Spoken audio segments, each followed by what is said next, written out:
Hello everybody, my name is Pascal Philippe. I'm the co-founder of the Bali Ocean Days conference, and I'm very pleased to continue another episode of our series of our podcast, the Bali Ocean Days podcast series. And today we are very pleased to welcome the WWF Indonesia representative, who is Ms. Ranny Yuneni, from the Marine Fisheries program. Nice to meet you today. Nice to meet you too. we'd like to browse the different activities of your department. You are the national coordinator for the organization. Yes, I'm the national coordinator for Marine ETP species specifically. ETP species, that means endangered, threatened, and protected marine species here in Indonesia. Yes. Okay.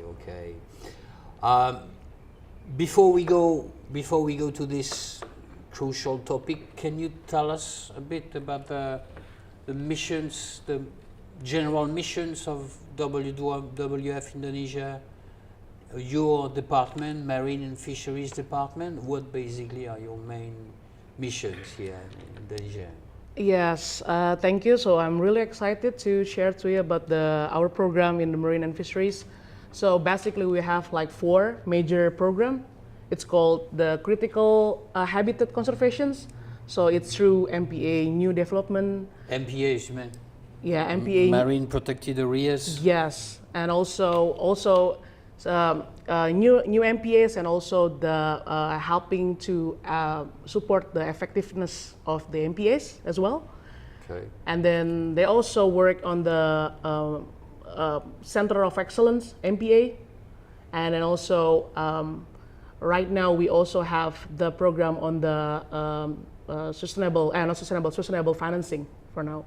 And then the second one is for the Sustainable Fisheries. Sustainable Fisheries. Yeah, and then support the Fisheries Improvement Program, Aquaculture Improvement Program, and also support the small-scale fisheries to promote their, seafood, and then more sustainable seafood on that.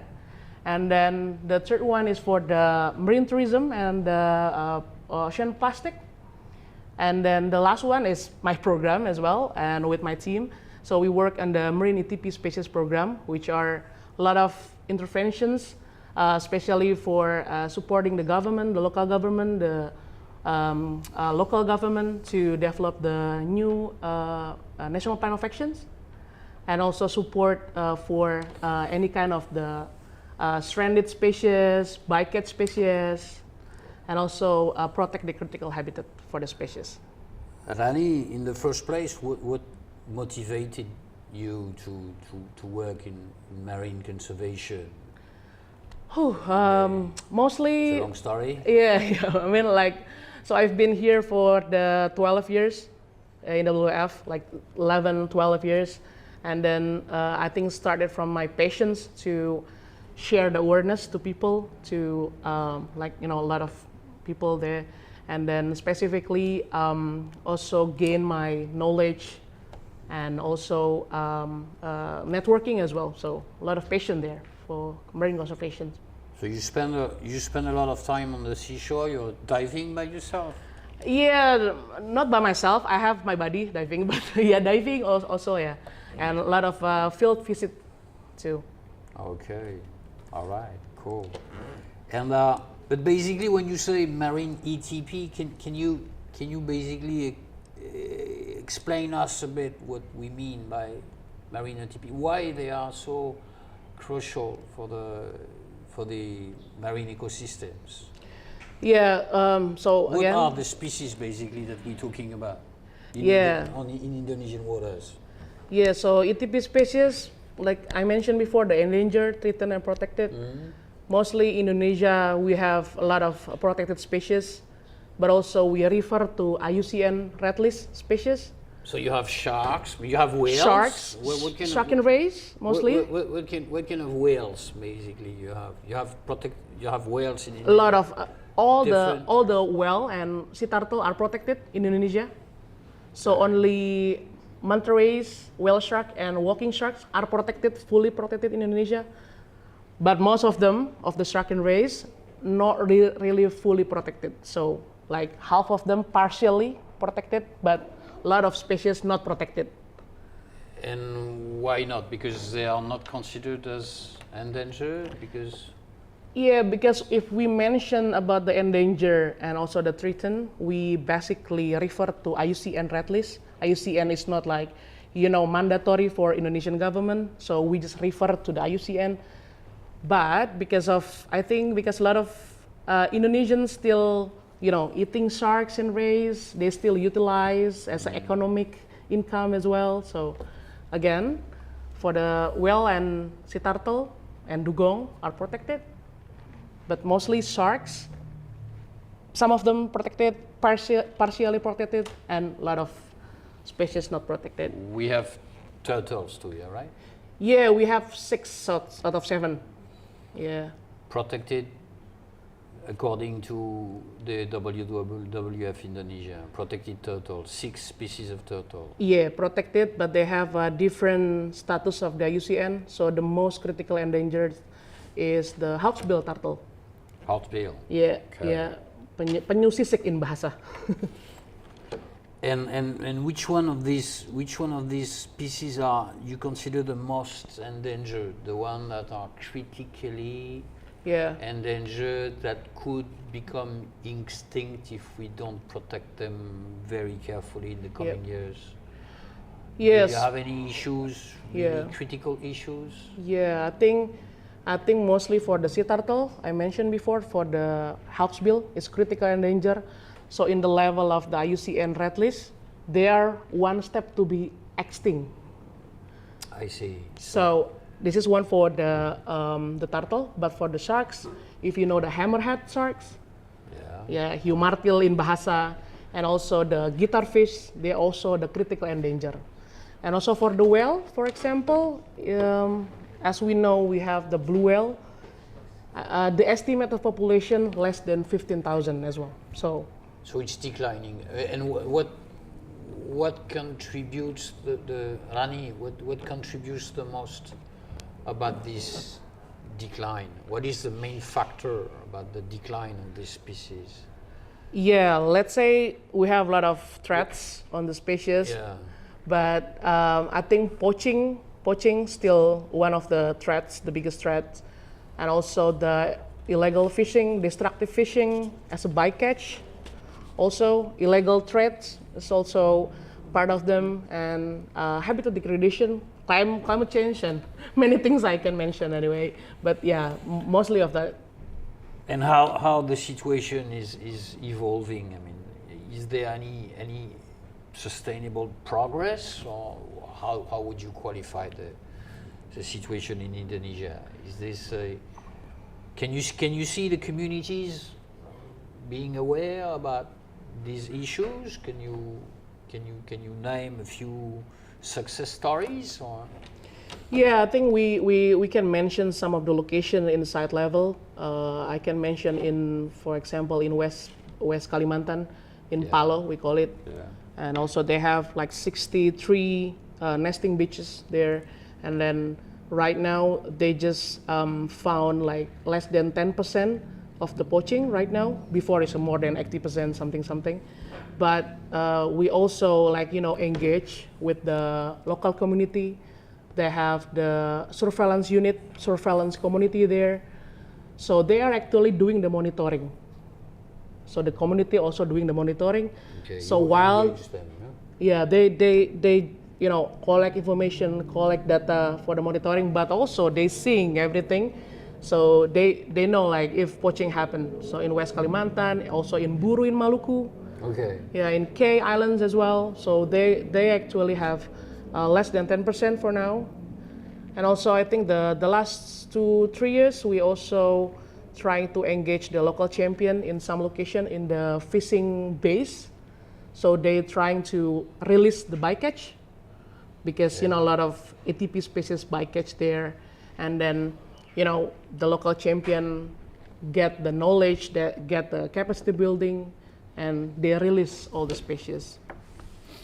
So yeah, we have hopefully some progress. But what would you say about what are the biggest challenges that your team faces in this mission in Indonesian waters? Yeah, I think some of the locations could be different challenges, but sometimes people also have rejection, on the conservation because Rejection, you mean? I mean, yeah, rejection. I mean, like not everyone have the same awareness, right? Perhaps, oh, this is like my things. This is something that we can sell. For example, the eggs, for example, the turtle eggs, and then it's illegal to sell, but because before they have economic and get the income from there, and then again the awareness is different level on that. So sometimes we get rejections, of course, the most challenging on that, but also yeah, I mean the awareness is mostly about It it. takes time. It takes a lot of Yes, time. yeah. Do you start education at the early age, maybe, for how the children are involved? In Yeah, programs? yeah. I mean, Schools in communities. yeah. I mean, in some location, we also trying to engage with the youth as well, from the high school, from the junior high school, for example, in Buru in Maluku. That could become ambassadors of. Yeah, your, there will be a champion in next future anyway for the. Important to convince the older generation to change their habits. Yes, true. Yes, true. Yeah. Okay, Rani. So Yeah. we were talking about how would you engage the local communities, yeah, to participate in your conservation project, because we think it's a very important point. Yeah. Yeah, it's To have the yeah. contribution of the villagers so you have offices a bit everywhere in the archipelago.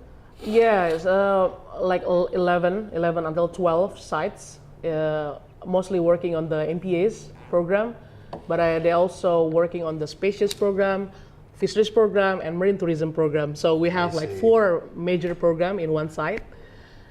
So again, for the engaging the local, I think it's very important, very critical. We try to involve everyone there to join our program. Mostly like it's very simple. They can invited to be in a meeting or workshop, capacity building, and everything. Yeah. And good. And so, but you need also support from the local authorities, right? From the governments, from the local governments. So, do you have any special cooperation with local governments, with local authorities? How do you relate to them? Yeah, of course, because WWF as an NGO, we cannot work as alone. So we always engage with the government, with the local government, especially again because the community also part of the work with the local government. But again, it's trying to improve the effectiveness of the MPAs, perhaps MPAs established, and then the homework is to continue on the effectiveness. So again, the local government is very important for that. Yes, because you expand the MPAs, but do you think is there any mean to implement and monitor such large spaces? Is it effectively managed, to your opinion? Those are. Yeah, it's a very good question. So in the national government, actually, we have tools right now called EPANJI. EPANJI is for scoring the effectiveness of the species management. I see. So again, if we say which species are sustainably managed or maybe optimally managed, we can say right now only sea turtle and the manta rays. Any region where things are getting better than in others? Yeah, I think for protected species it can be better. Can you name one marine protected area that would be a model for others, or particularly well managed? Or? Yeah, I think Alor Alor. in is Nusa Tenggara is one of the highest scoring for now for the effective Okay. management. All right. So including the species, they have dugong there, whale, and then also a lot of interventions. For example, if they're stranded whale there, and then people also are helping to handling on that. But yeah, Alor is one of the places that have high. Alor high in management. East Nusa Tenggara. Yeah, Nusa right? Tenggara Timur, yeah. Alor is a model, and in terms of so great, we have the communities, we have the local governments, and do you have any international collaboration also in research or Yeah. in tools? Yeah, so recently, I think last year, we also collaborate with the WWF Coral Triangle. So basically, we had the project for collaboration with the law enforcement, actually. So Okay. mostly in Philippines and also Malaysia, Indonesia, we had the workshop together to training them and also, build the networking between the three countries. And then Southeast Asian countries. yeah, but working specifically in three country because in the north of Indonesia, they also like very close to Philippines and Malaysia, and then Malaysia a lot as of partners. yeah, so a lot of illegal trading there. So again, the law enforcement there, and then have a meeting and have the networking there, and also the research, yeah, for the turtle and another species as well. How many people do you employ in the organization here in Indonesia? WWF. In WWF. It's a small organization, or you get bigger over the Yeah, years? I think for the whole WWF Indonesia, I think more than 400 actually. I see. Okay. But I think for the marine program, we have nearly 90 people, 90. you'd like to grow maybe bigger than that. You have ambitions? Perhaps if we have like team for the marine species, I would like to. Yeah. Okay, protection of species. Do you see any, Ranny? Do you see any tools, any technology, any emerging technology that can help you to manage this in the largest archipelago in the world? You Yeah. have a huge mission. So, what kind of tools and tech do you think you can use in the future? Yeah, I think we also we have been working on the bycatch technology. So we're trying to reduce the bycatch from the fisheries. I mean specifically to gillnet fisheries and also the longline fisheries. So actually we also working on the technology with NOAA in the US. NOAA in the US, and then. Can you explain us what NOAA? NOAA is like a ministry, like Indonesia we have the Ministry of Marine Affairs and Fisheries. Oh, so okay. they have the institution in the US. So It's an administration. Yeah, so like marine program and marine government in the US, and also we developed the LED lamp, so the green lights. So it's also prevent the sea turtle to see the green light, and then they will like swim away. I see. And then another also for prevent the sharks to going inside to the gillnet, to the net. So we use the electromagnetic, the technology on that, and then trying to make the sharks swim away from the gillnet. So we can prevent the bycatch from the gillnet. Excellent. You find it relatively effective already? You have tested this already over the years? Yeah, so paper is already published 2 years ago. So it's actually reduced 60% of the sea turtle bycatch, and also it's not influence the catch productions. So it's become successful for the trial. So I think the next step is make sure trying to fishermen can use that in the lot of In their boat, territory. in their waters. Yeah. Sea turtles. Is it? We know about this practice of sea turtle human consumption. Yeah. Is it still here in Indonesia? Is it? Can you still find turtles on the markets for satays or for food? I mean, is it still here around? Yeah, it's still. I mean, like we find like some of the locations still using the product of the sea turtle, not only for the meat, also for the eggs, and also the carapace. You can using for the bracelet. I see. Yeah, I see. and then I think a lot of locations they still utilize and selling in the shops or e-commerce as well. And what can you do about them? What can you say? Is there any intervention that you do? I mean, you communicate with local authorities. You communicate with the police. What's going on in this case? Yeah, in this case, again, because of we facing some of the local community, we're trying to, one by one to give the awareness to them, because again, this is local champion. Perhaps they also, provide the income to their family, but so we can like step by step and also provide maybe some of the options on the sustainable livelihood. But also again, we can also collaborate with the law enforcement, the police, But finding an alternative way of living is the key point, yeah, right? Yes. So there is some of the livelihood like fisheries or tourism. They can also manage the fisheries and tourism to provide some of the sustainable livelihood on that.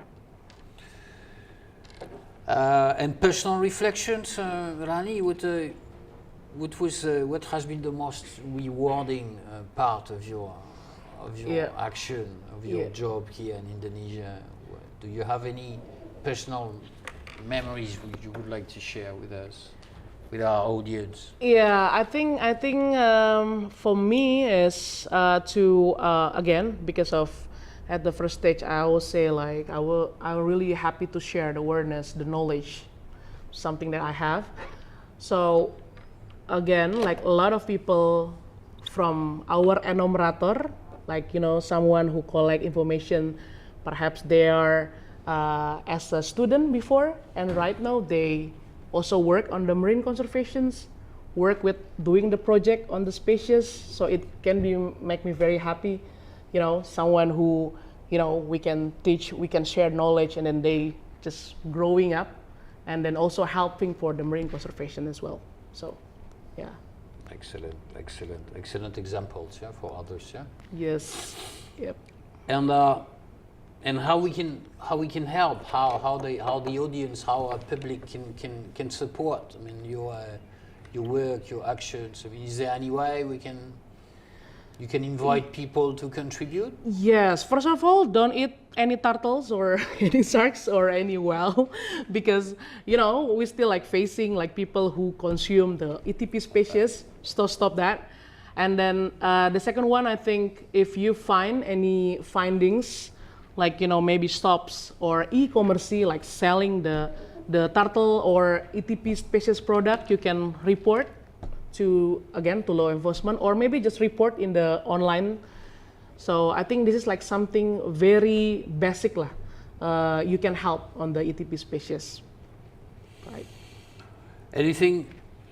Anything you want to add? You want to share? I mean, we are very pleased. I mean, to hear your actions. I mean, we are going to Bali Ocean Days.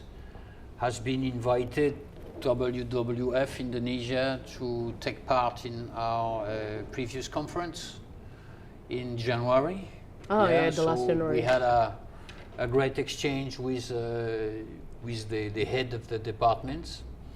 Mm-hmm. It was Pak Erdi, yeah. Pak Erdi and Pak Imam. Yeah. We were very happy to host them. So today we're pleased to know a bit more about your department, about the fisheries and marine ETP species in the WWF Indonesia. Yes. Thank you everybody for this episode. Rani, thank Yes. you for coming to us to the Bali Ocean Days podcast. Thank you. We have learned much about your organization. We invite our audience to get closer to you, to support the action of WWF Indonesia. Thank you everybody and see you soon.